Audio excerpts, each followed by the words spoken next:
Virtual reality. Everyone has heard of it, but not a lot of people own it. Today, we're going to be taking a look at virtual reality's rocky past and its rise to glory. Believe it or not, the first VR headset was actually made in 1956. Well, not a headset, but let's just call it a VR machine. The machine was called the Sensorama. It was much like an arcade machine because of its size. This VR machine was capable of full color, a 3D screen, sound, wind, and even smells. Pretty impressive stuff for 1956. But let's move on to the headsets now, shall we? 10 years after the Sensorama, a man named Bob Spruill made the first ever VR HMD. This headset, named the Sword of Damocles, was quite basic, only showing wireframe images, but it could track your head based on the direction you looked. Now, skipping ahead to the 1980s, we see some very early VR headsets, mainly created for enterprise purposes only. NASA even started using virtual reality to train astronauts. In 1991, a VR arcade machine named Virtuality was launched. This image sums it up pretty well on its own. In 1994, Sega decided to try out their own VR headset. However, they never released it to market. They claim it was because it was too realistic and they thought people would injure themselves, but it was most likely that Sega believed that the headset would be a failure. Just 1 year later, Nintendo launched their very own VR headset. They called it the Virtual Boy. This HMD was probably the first ever mainstream headset to be released. However, it was a huge commercial failure. The headset didn't even have full color, just black and red. It also didn't have many games, it hurt eyes, and was very uncomfortable to wear. After the Virtual Boy's huge flop, the VR industry went silent for quite a long time, and not much progress was made for VR in the early 2000s.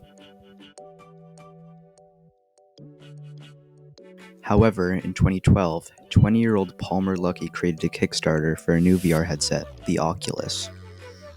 The product was released and was a success.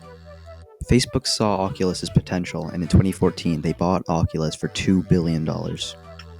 This really started to get the VR industry moving again, because in the same year Sony announced that they were working on a new VR headset for the PS4, as we all know now, the PSVR. Google made the cardboard, and Samsung announced the Gear VR. But where VR really took off and became much more popular was the release of the HTC Vive in 2016. This headset blew up because of its sensor tracking, which meant 6 degrees of freedom in motion controllers. You could move around in a 3D environment and move your hands around, all in a virtual space. The HTC Vive sold over 15,000 units in the first 10 minutes of launch, and 1 million units up to date, which is pretty good for a VR headset. This was HTC's last big hit, however, in terms of VR. We'll get into more about that soon. The PSVR was also released in 2016 and was also a massive success. It launched with 6 degrees of freedom in hand tracking, much like the HTC Vive. The PSVR sold 5 million units today, which is a huge number for VR. The PSVR has also been getting a lot of exclusive content recently, like most recently, Hitman 3. The Oculus Rift was even released in 2016. Just like its competitors, it was also a success with over 500,000 units sold until discontinued in 2019. The Oculus Rift was also 6 degrees of freedom and had hand tracking. One big selling point of the Oculus Rift was the controllers. They were easily the superior touch controllers compared to the others at the time. At this point, everyone knew about VR, but a lot of people didn't own a headset. There were many common reasons why people didn't care to get a headset, like they were too expensive and there are no good games for VR. And at the time, I can see why people believed this. VR really wasn't cheap. The HTC Vive was $500, plus if you didn't own a PC, you would need a pretty good PC to run VR, so there's even more money there. Also, at the time, there were no games good enough to warrant spending so much money on a VR headset. However, I believe that now, these rumors aren't true at all.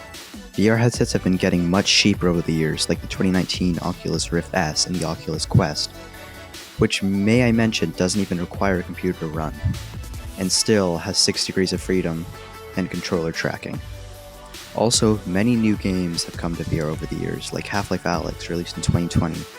There are plenty of other games like Boneworks, The Walking Dead, Saints and Sinners, Pavlov, and many more. And honestly, I'd say these games alone are worth getting VR for. Plus, there are going to be so many new AAA VR titles coming in the future.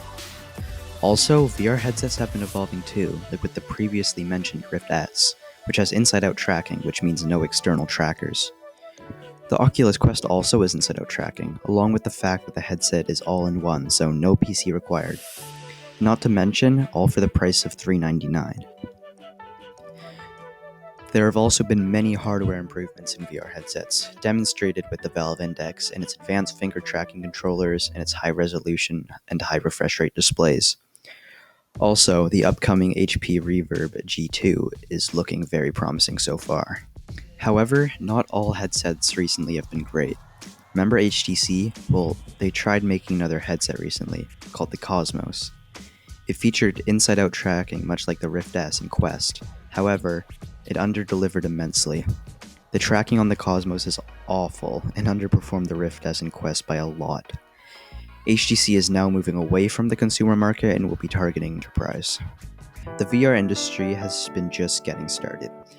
It had a slow, rough start with Nintendo's Virtual Boy, but a positive and promising growth with Oculus and Valve's headsets. All I can say is I'm very excited to see where VR goes next.